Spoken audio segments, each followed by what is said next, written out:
हर हर महादेव दोस्तों, महाकाल भक्ति ज्ञान चैनल में आप सबका एक बार फिर से हार्दिक स्वागत है। दोस्तों, आज मैं आप सभी को इस वीडियो में ज्येष्ठ मास की पीपल की कथा सुनाऊंगी, तो आप सभी इस कथा को अंत तक जरूर सुने। किसी गांव में एक ब्राह्मण और ब्राह्मणी रहते थे और उनका रोज पीपल सींचने का नियम था और वे दोनों पीपल सींचने के लिए 5 कोस दूर रोज जाया करते थे। फिर समय बीतता गया लेकिन उनका नियम नहीं बदला और वह दोनों अभी भी पीपल सींचा करते थे और भगवान को भोग लगाते थे। फिर धीरे धीरे उनकी उम्र भी बढ़ गई और इसीलिए उन्हें बहुत परेशानी होती थी। अब उनसे काम भी नहीं होता था और वह ब्राह्मणी बहुत थक जाती थी और उन ब्राह्मण ब्राह्मणी की कोई संतान भी नहीं थी। जब वे बूढ़े हो गए तो ब्राह्मणी सोचती कि अगर हमारे भी बेटा बहू होते तो वह काम कर लेते और हम आराम से भगवान की पूजा कर लेते। अब मुझसे काम नहीं होता, मैं बहुत थक जाती हूँ। और जहाँ वह पीपल सींचने जाते थे वह घर से 5 कोस दूर था, तो आने जाने में भी दोनों थक जाते थे और फिर वे काम कैसे करते। ब्राह्मण और ब्राह्मणी पीपल सींचते समय भगवान विष्णु और माता लक्ष्मी की भी पूजा करते थे। और फिर धीरे धीरे वह ब्राह्मणी बहुत उदास रहने लगी और वो हमेशा सोच में पड़ी रहती। और जब ब्राह्मण ब्राह्मणी को उदास देखते तो वह भी बहुत दुखी हो जाते और ब्राह्मणी से पूछते, क्या बात है, तुम उदास क्यों हो? तब वह ब्राह्मणी कहती, आप तो बहू ले आओ। तब ब्राह्मण कहते कि अरे भगवान, हमारा कोई पुत्र ही नहीं है तो मैं बहू कैसे लाऊं? तब ब्राह्मणी कहती है कि हमारे पास तो इतनी धन संपत्ति है, कोई भी कमी नहीं है, आप बस कुछ भी करो और बहू ले आओ। और तब ब्राह्मण ने सोचा और फिर ब्राह्मणी से कहा कि ठीक है, जाओ तुम थोड़ा सा आटा ले आओ और उसे एक पोटली में बांध लो। फिर ब्राह्मण ने उस आटे की पोटली में 4 सोने के सिक्के डाले और फिर उस पोटली को लेके ब्राह्मण बहू ढूंढने के लिए निकल गए। फिर ब्राह्मण कई गांव में घूमते घूमते एक किसी गांव में पहुँचे और वहाँ कुछ लड़कियाँ मिट्टी के घर बनाकर खेल रही थी।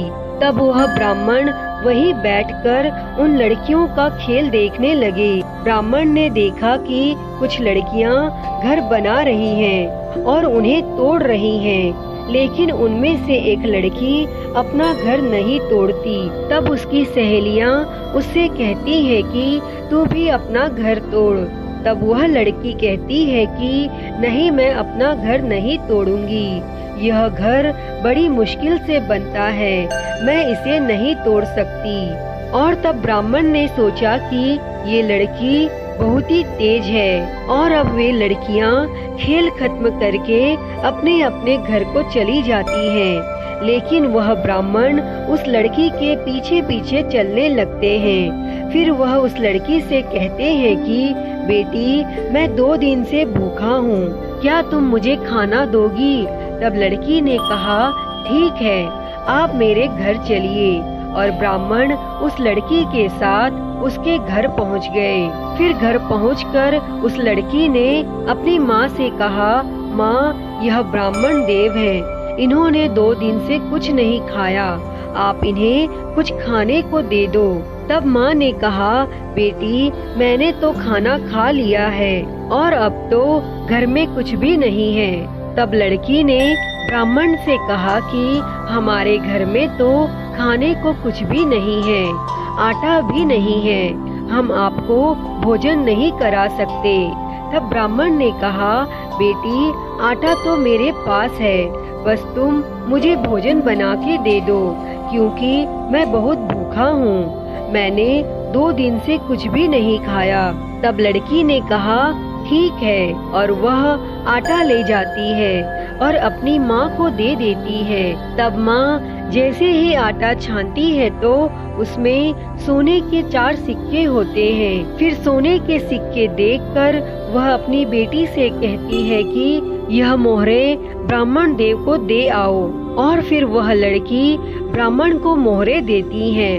तो वह ब्राह्मण कहते हैं कि बेटी इन्हें तुम ही रख लो, हमारे पास तो बहुत पैसा है।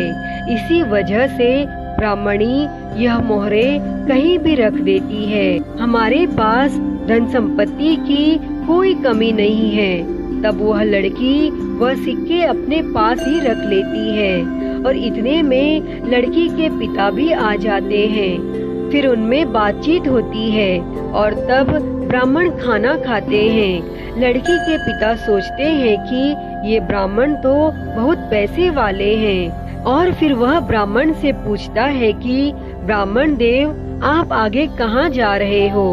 तब ब्राह्मण देव कहते हैं मैं अपने बेटे की शादी के लिए लड़की देखने जा रहा हूँ और मेरा बेटा काशी पढ़ने गया है, वह 12 वर्ष के बाद लौट के आएगा। तब लड़की के पिता ने विचार किया कि यह ब्राह्मण तो बहुत धनवान है और मेरी बेटी भी है। अगर मेरी बेटी की शादी इनके बेटे से हो जाए तो कितना अच्छा होगा। तब लड़की के पिता ने उस ब्राह्मण से कहा कि ब्राह्मण देव अगर आपको ठीक लगे तो अपने बेटे का विवाह मेरी बेटी से करा दो।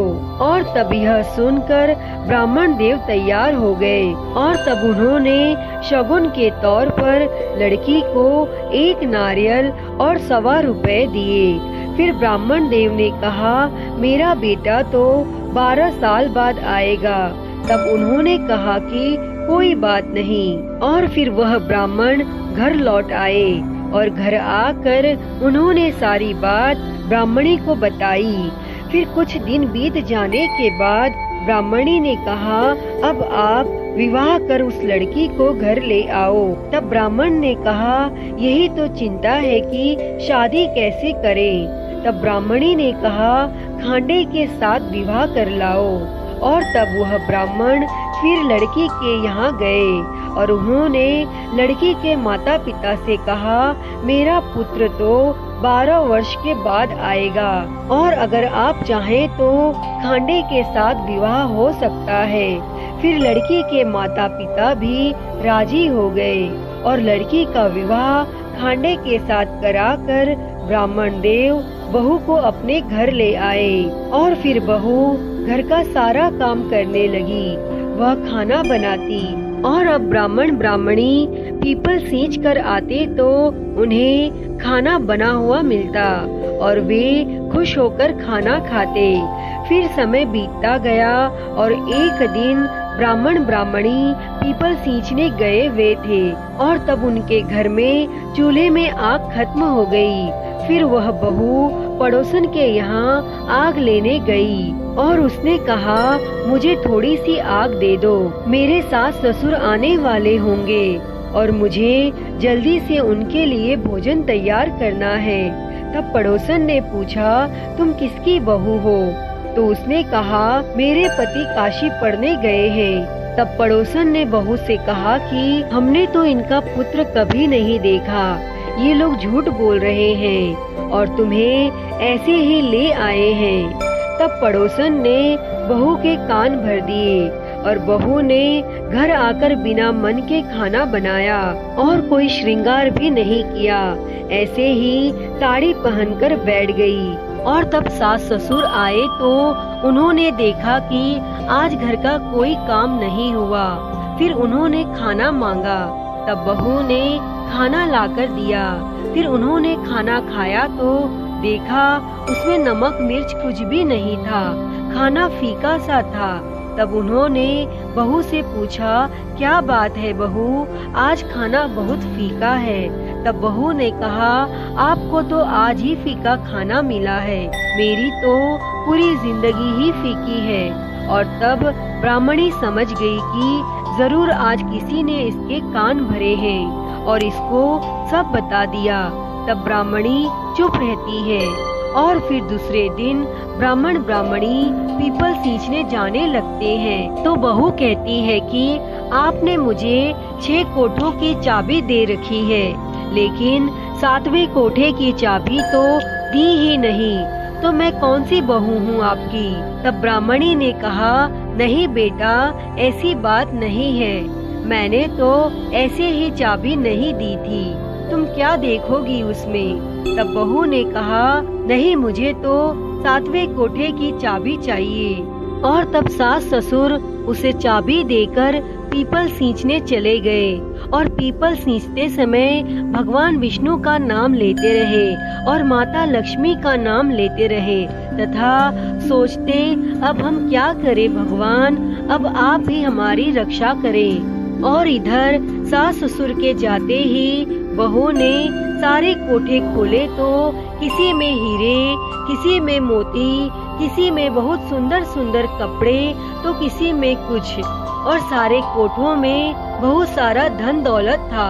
और जब बहू ने 7वां कोठा खोला तो देखा वहाँ भगवान विष्णु, माता लक्ष्मी बैठे हुए हैं और पीपल का पेड़ लगा हुआ है और वहाँ एक सुंदर सा लड़का बैठकर पूजा कर रहा है। तब बहू ने उस लड़के से पूछा, तुम कौन हो। तब लड़के ने कहा, मैं तुम्हारा पति हूँ। बहू ने फिर कहा, तुम मेरे पति कैसे हो सकते हो, वो तो काशी पढ़ने गए हैं। तब लड़के ने कहा, नहीं, मैं तो काशी से आ गया हूँ, अभी 12 वर्ष पूरे नहीं हुए, इसीलिए मैं यहाँ रहता हूँ और 12 वर्ष पूरे होने पर मैं अपने माता पिता से मिलूंगा। और तब वह बहुत खुश हो गई और उसने 16 श्रृंगार किया और घर का सारा काम किया, फिर अच्छा अच्छा खाना बनाया। फिर जब थके हारे सास ससुर आ जाते हैं तो वह बहुत खुश होती है। फिर अपनी सास से पूछती है, माँ जी, आप कहाँ जाते हो। तब ब्राह्मणी बताती है कि हम पीपल सींचने जाते हैं और जो गांव से 5 कोस दूर है, जहां भगवान विष्णु और मां लक्ष्मी की पूजा करते हैं। तब बहू कहती है कि आप लोग इतना दूर क्यों जाते हो, जबकि घर में ही भगवान है। तब सास कहती है कि बहू, घर में क्या, पूरे गांव में नहीं है। और तब बहू कहती है कि चलिए मैं आपको दिखाती हूँ। फिर वे सब जाते हैं और जब 7वां कोठा खोलते हैं तो वह देखते हैं कि एक पीपल का पेड़ है और भगवान विष्णु तथा माता लक्ष्मी बैठे हैं और वहाँ एक सुंदर लड़का पूजा कर रहा है। तब वे पूछते हैं, बेटा, तुम कौन हो। तब उसने कहा, मैं आपका बेटा हूँ। फिर उन्होंने कहा, हमारा तो कोई बेटा नहीं। तब लड़के ने कहा, नहीं, विष्णु भगवान ने आपको बेटा दिया है। तब यह सुन वे दोनों खुश हो जाते हैं और वे कहने लगे कि भगवान ने हमारी सुन ली। और तब ब्राह्मण और ब्राह्मणी भगवान को धन्यवाद देने लगे। फिर उन्होंने लड़के से कहा, बेटा, हम लोग तो मान लेंगे और तुम्हारी पत्नी भी मान लेगी कि तुम हमारे पुत्र हो, लेकिन यह दुनिया कैसे मानेगी। और तब लड़के ने इसका एक उपाय बताया। और फिर दूसरे दिन ब्राह्मणी ने लोहे की अंगियां पहन ली और नदी के एक किनारे पर खड़ी हो गई तथा दूसरे किनारे पर लड़का खड़ा हो गया। और तब ब्राह्मणी की लोहे की अंगियां में से दूध की धार निकली और जो लड़के के मुंह में गिरी। और यह देखकर सबको बहुत आश्चर्य हुआ और सबने मान लिया कि यह ब्राह्मण और ब्राह्मणी का ही पुत्र है। और फिर पीपल देव, भगवान विष्णु और माता लक्ष्मी की कृपा से ब्राह्मण और ब्राह्मणी अपने बेटे बहू के साथ सुख पूर्वक रहने लगे। हे भगवान, जैसी कृपा आपने ब्राह्मण और ब्राह्मणी पर करी, वैसी ही कृपा इस कथा को कहते, सुनते और हुंकारा भरते पर सदैव करना। तो बोलिए, जय पीपल देव, जय विष्णु भगवान, जय माता लक्ष्मी। तो दोस्तों, यह थी पीपल की कथा। यह कथा आपको कैसी लगी, कमेंट बॉक्स में जरूर बताएं। अगर वीडियो पसंद आई हो तो इसे लाइक करें, ज्यादा से ज्यादा शेयर करें और मेरे चैनल को सब्सक्राइब कर नोटिफिकेशन बेल को जरूर ऑन कर लें। हर हर महादेव। धन्यवाद।